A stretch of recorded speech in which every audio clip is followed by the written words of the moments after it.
Hello everybody, Raven Knight here, coming at you with another weekly update video. Let's get the typical stuff out of the way, shall we? Don't forget to hit the subscribe button to the channel, it really helps out the channel. We are getting very close to 20,000 subs, and we'll talk more about that in a minute. Leave a like and a comment. I always do read the comments, and if you want to support the channel and help me continue to make these awesome videos, please head over to my Teespring and consider purchasing some merchandise. We got some cool stuff in the store. And also, I do have a Patreon if you'd be willing to join up. I don't have a lot of people right now, but maybe in time it'll grow to be something respectable, and then I can actually do stuff with Patreon. Anyway, thank you guys so much. Now, on to the video. So, first of all, I've got some bad news to kick things off. Last week was kind of a rough week, guys. It was kind of a rough week behind the scenes for me and Lark, but not just us. A lot of friends have been going through a lot of stuff too, and some of it's personal. I'm not going to go into all their personal stuff. That's not my business. It's not y'all's business. But I will say this, a lot of my friends, namely myself, but also my friend Jay, who draws a lot of my art, like the emblem, like the logo for my channel. He drew that, and he also is the one who drew the Raven Knight design. He's going through a lot of hardship right now, mostly family related, and again, not y'all's business, but know that he's going through a lot. He's going through a tough one. If y'all are the praying type, please lift him up in your prayers, and if you're not, just keep him in your thoughts. And I know that he'd appreciate it. And Jay, if you're watching, just know that our hearts go out to you, man.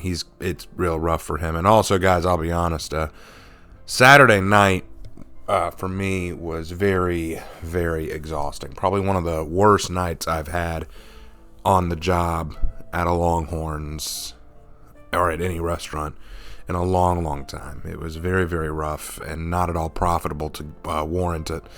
So, very tough time, guys, and because of that, I am extremely exhausted. And guys, when you're exhausted, you don't want to work on anything. So the bad news is that two projects are going to be held up a little bit. The first one is the Tiandi contest winning announcement. I was going to announce the Tiandi winners this week, but I have not had the time or energy to look at the Tiandi entries and really judge the finalists that Lark has picked. So we're going to move that to the next update video, which will come out next week. So give it another week, guys. Then we'll go into the Tiandi winners. I'm really sorry about that. The other one that's being held up is the Thera video, Thera the Devout, the new Legends video. I wanted to release that tomorrow on Tuesday. I don't know if it will. I just don't know if it will. It might not come out till Thursday, guys. It's going to take some time. But if there's one thing I've learned about my community, y'all are really patient people. Y'all know to be patient with me and know that I will turn out the best that I possibly can. I really, really appreciate that. So thank you guys so much. Also, I want to say that For Honor video content is going to stagnate just a little, not because I'm done with For Honor, but just because I want to break from it to look at some other things. For example, just a little reminder, I am working on a Prince of Egypt analysis series where I look at the Prince of Egypt from DreamWorks and look at it from a biblical, historical, and storytelling perspective. I cannot upload the videos as they are to YouTube because YouTube constantly blocks them.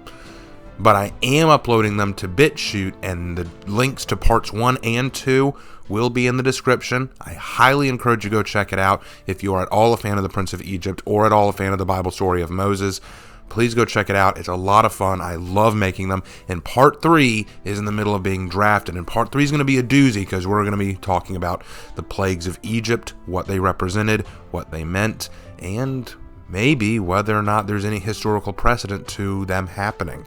So lots of stuff to talk about there. It's going to be a lot of fun. Please look forward to that when it comes out. Also, I did a live stream a couple days ago on Horizon Forbidden West, where I played for about an hour and talked to you all about my thoughts. If you want to hear my full thoughts on the game so far, go check out the stream. It is available to watch. But if you just want to hear my short version, my short synopsis thus far, I'll tell you, I haven't gotten very far in the game. If anything, I've barely started. But based on what I've seen so far, the positives I can give the game are exponential. The art is beautiful, the graphics are beautiful, the combat mechanics are top tier, the game forces you to, really think out how you move through the map, how you approach obstacles and enemies.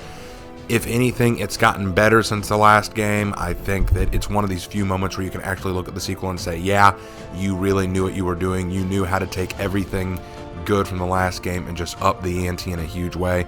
The world is so much bigger, so much more vast, so much more expressive. Whole new ideas, whole new worlds are opening up. It is phenomenal what they've done with it. I love it to death. Everything about it is so entertaining. The negatives, because there are negatives, 2 of them to be specific. The first one is mostly storytelling based. I've never liked sequel games that kind of do the gotcha sort of thing, kind of like what XCOM did or what Kingdom Hearts likes to do, where they say, oh, remember how in the first game you thought you beat the bad guy and saved the world? Actually, no, you made things worse, so here's a sequel where you have to try to fix it again. That to me is very lazy and very irritating story writing, because it takes away the validity of the first game. It somehow makes the first game to me feel less appealing. That's why I didn't like how in Star Wars The Rise of Skywalker they brought Palpatine back as the main bad guy, because it kind of devalued everything Darth Vader, Luke Skywalker, Leia, Han, all of it. It kind of devalued everything they did in their trilogy to defeat Palpatine. You thought Darth Vader killed Palpatine? Nope, you didn't. He's actually back, and he's been behind the scenes this whole time making things worse. So everything that happened before the sequel series was meaningless because Palpatine survived anyway. And it's the same thing here. Basically, everything you did in the first game, Horizon Zero Dawn, it was meaningless because now the bad guy's still alive, still active, and things are worse than before. So that annoys me. But the big annoyance is not that. The big annoyance is Aloy. Aloy as a character, even in the first game, annoyed me. But in this game, she's still annoying. Very much a Mary Sue. Probably not the worst that I've seen, but up there. She has very serious Mary Sue traits, a very lone wolf personality, which I wouldn't mind so much if it wasn't for the fact that, 1, most of the characters that she interacts with are vastly more interesting than her, and 2, she has such a put-offish, irritating personality that it's hard for me to feel invested in her character. To give you all an example, if y'all remember any of my Raven Writings rooms, you might have noticed that one of the things I say to talk about with your characters is things that they like. Have them react to things. Try to figure out what things tick them off, what things make them happy, what things make them sad, what things, like, how do they react to different stimuli? Like, if your character, does your character have a favorite food? Do they have a favorite hobby? Do they have jokes that they like? Tell me about your character. With Aloy, I can't tell any of these things. In this game, the only thing I know is she happens to like this one guy's cooking. But that's such a small thing, it barely resonates. Most of the time, she answers questions or stimuli with put-offish disinterest, saying things like, that would be interesting, you know, that very breathy way of kind of dejecting, like no one else really matters to her, and she constantly abandons people to go off on her own. And I get it, yeah, she's an outcast, but at the same time, I figured that one of the big lessons that she should have learned from the last game is that she can't do everything on her own. She needs companionship, she needs people to help her, because humanity is strongest when unified. But they're not doing that, apparently. Apparently Aloy is going to be a lone wolf Mary Sue to the end. And much like Russian Badger said about Far Cry 5, he couldn't stand the endings to Far Cry 5, but he pointed out, am I going to let a crappy ending ruin a really fun gaming experience? It's the same thing here. Am I going to let a really crappy heroine ruin a gaming experience? Heck no. This is such a fun game. Highly recommend trying it out if you haven't already, and if you haven't played the first game, go play that. Done talking about that, let's move on, because I've gone on too long about that already. Raven's Writing Room is going to make a return. I'll be releasing a poll pretty soon to talk about what the topic will be. I look forward to hearing y'all's thoughts. It's going to be a lot of fun. I've got some great ideas coming up. All right, so now let's start to wrap this up, guys. We are nearing 20,000 subscribers. And in honor of the 20,000 subscribers, I'm going to do what I did last time I made it. I think it was at 10,000 subs. I did a Q&A session. Now, one of the problems with doing a live Q&A session is some people's questions will get skipped if they're put into chat. So what I'm going to do is, once I reach 9,900 subs, we're still not quite there yet, but once we reach 9,900 subs, I'm going to open up the floor for people to send in questions. Then once we reach 20,000, I'm going to close the door on questions, and then I will release a video where I answer all of your asked questions.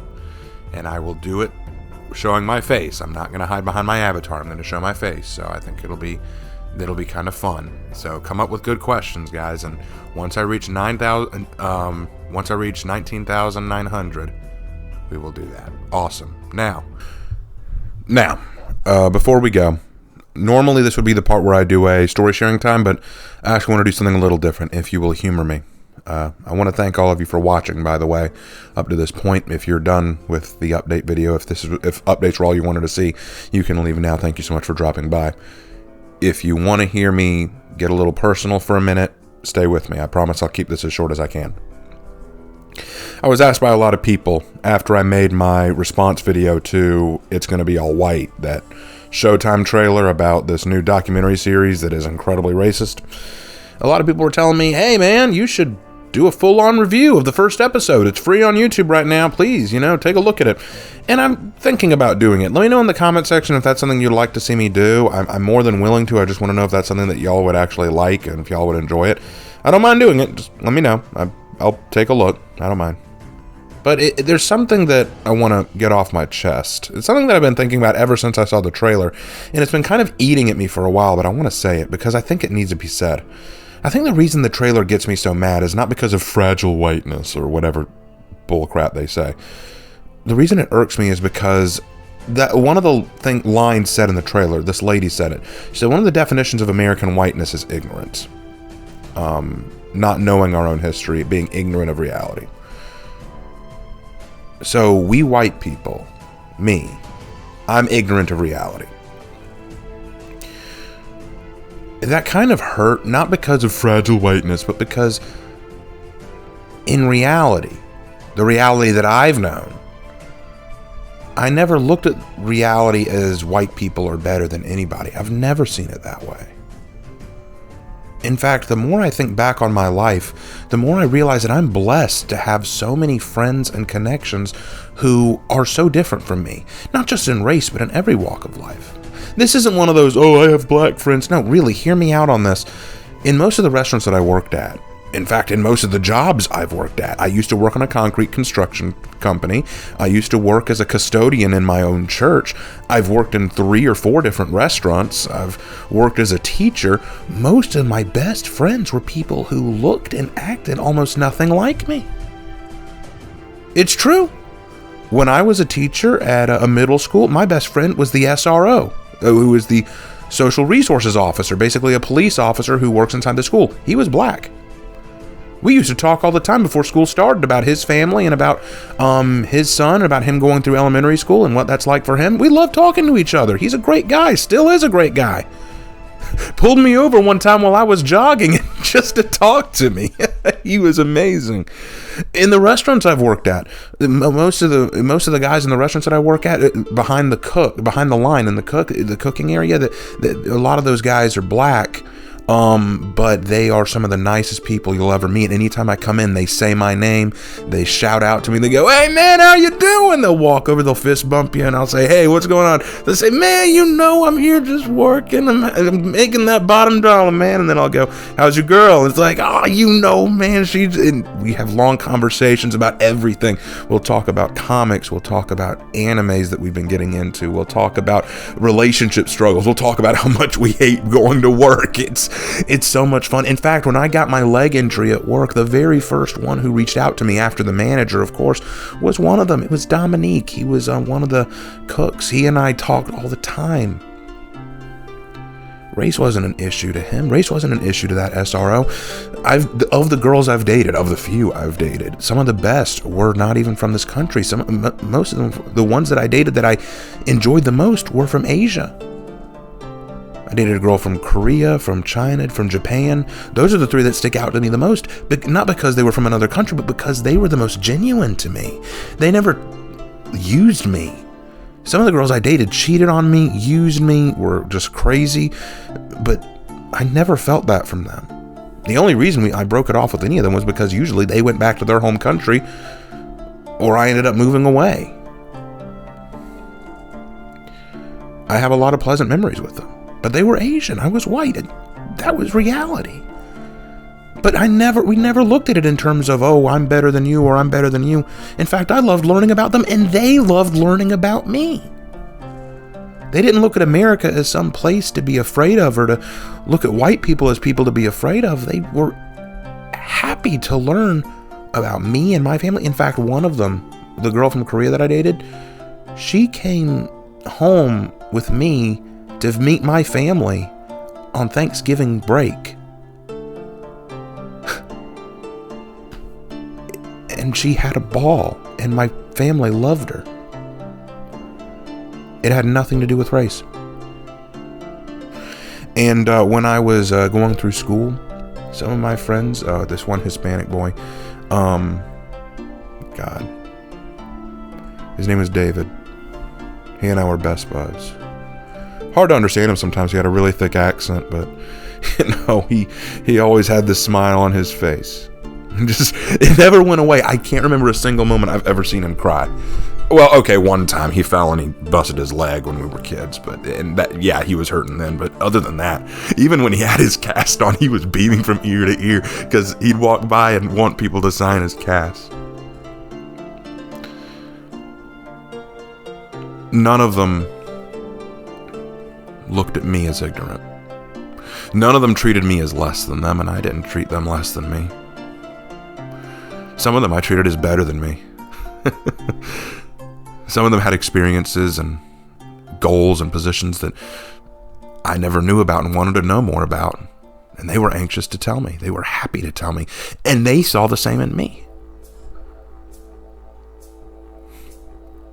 The idea that I'm ignorant just because of my skin color. I'm ignorant because of a history that I have no control over and has so little impact on me, or anyone for that matter. Ignorance implies that you are unaware of something about reality, unfamiliar with something about reality. But the reality that I've seen is that humanity is meant to be in fellowship. It's in the Bible. In the book of Genesis, God looked at Adam and said, "It is not good for man to be alone." Jesus said, "Woe to the man who falls and has no one to pick him up, but blessed is the man who has those there to help him when he falls." Fellowship is crucial, not just in a spiritual sense, but in a survival sense. We can't last on our own. I mentioned in my Horizon Zero Dawn rant, the idea of just striking it out on your own, of trying to just separate yourself from the rest of society, or even get into a tribalistic mindset where we can only associate with people who are like us. How insane is that? I'm the ignorant one? We white people are the ignorant ones? I'm not saying there aren't ignorant white people out there. There certainly are.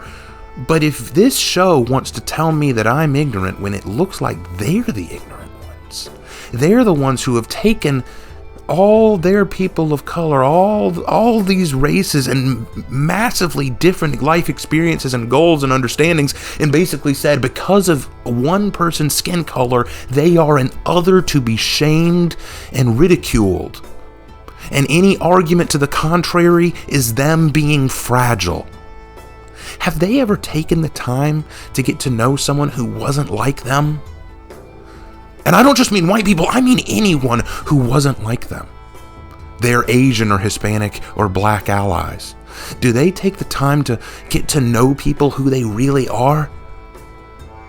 My friend Dominique, I don't look at him and say, hey, he's a black man. I look at him and say, he's my friend. I didn't look at Rio or Doyan or any of my friends or any of my girlfriends from Asia and call them, oh, those are those Asian girls I dated. No, I looked at them and said, that's my girlfriend.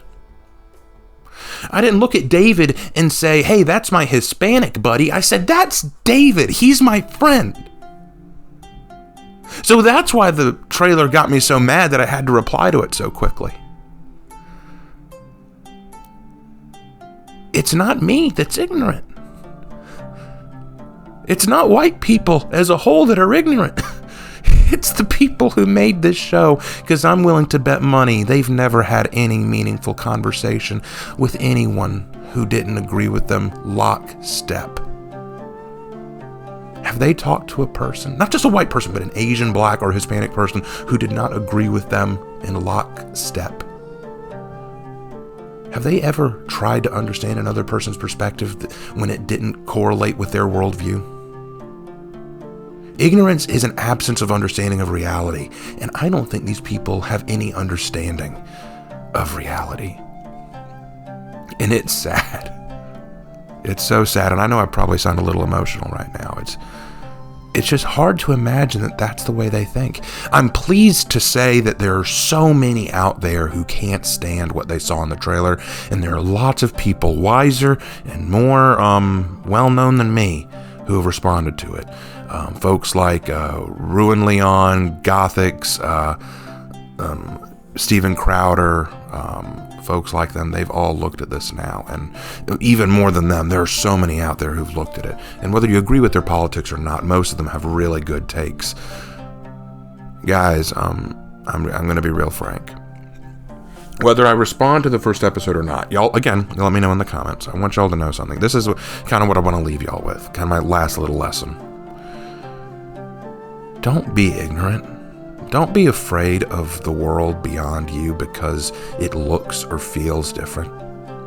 The greatest experiences in my life have been ones where I took the chance to understand something that was different from me. I don't mean just racially. I mean anything. I didn't make friends with all the servers I worked with because I thought the cooks had a much more unique job, and that's how I got to meet Dominique, and we've just become such close friends. I got to know David not because he was Hispanic, but because he and I both love dinosaur books. No, that's true.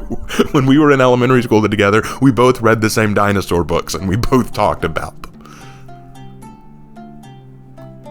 I didn't meet with Rio or Leaf, my friends from Asia, because they were Asian, but because when I was leaving a Walmart one day, I saw them waiting on a tram to come pick them up from the Walmart to take them back to their apartment, and it was raining really hard, and I hated the thought that they would just stand there in the rain waiting on a tram that may not get there for another 20 or 30 minutes when I had a car.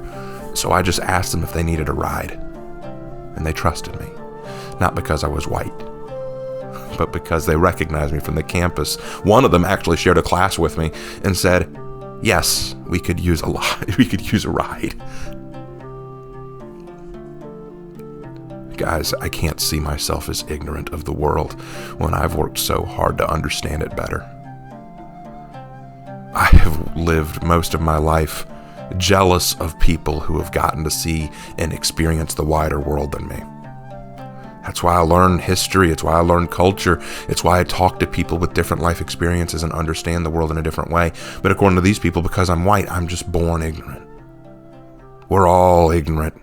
We're all ignorant until we decide that we want to understand something beyond ourselves, be it spirituality, be it compassion, be it friendship, be it culture, be it history, be it science, be it art, whatever. We're ignorant of the wider world until we choose to take the step to understand it better. So my lesson and encouragement to you guys is don't be afraid to embrace change, to embrace the new, the undiscovered, the thing that's been clawing at your heart for a while. There are people who I've talked to who say, there's something that I've really been itching to do, but I'm kind of scared to approach it. My response is don't fall for approach avoidance. It hits me too. There are times where I'm scared to, do new things because I'm afraid of failure, or I'm afraid of rejection, or I'm afraid that it won't be what I thought it was. But if we can just take the time to recognize that there's so much of a wonderful world and experience that we don't understand, it'll be so much more meaningful. Don't listen to these mooks who say, you're ignorant because of your racial background. You're ignorant because your politics are different than mine. I have friends who can't stand my politics, and I have friends who are not the same skin color as me. I have friends who are not the same sexual orientation as me, and I have friends who are not the same gender as me. I have friends who are not from the same country as me. I have friends who are in very different social and wealth classes than me. We're still friends. We still respect each other. It's possible. I think the people who think otherwise are the real ignorant ones. I've ranted long enough. I think I've ranted for almost 15 minutes now, and I apologize. This is a much longer video than I expected it to be. Thank you guys so much for watching. It means the world that you do. And know that I love you guys. Y'all are the reason I can make these videos. please consider supporting the channel so that I can continue to do it. And maybe sometime I'll do more talks like this where I can just talk to you and just kind of ramble about my thoughts and opinions. But until then, guys, thank you for watching, and I will see you in my next video. Take care.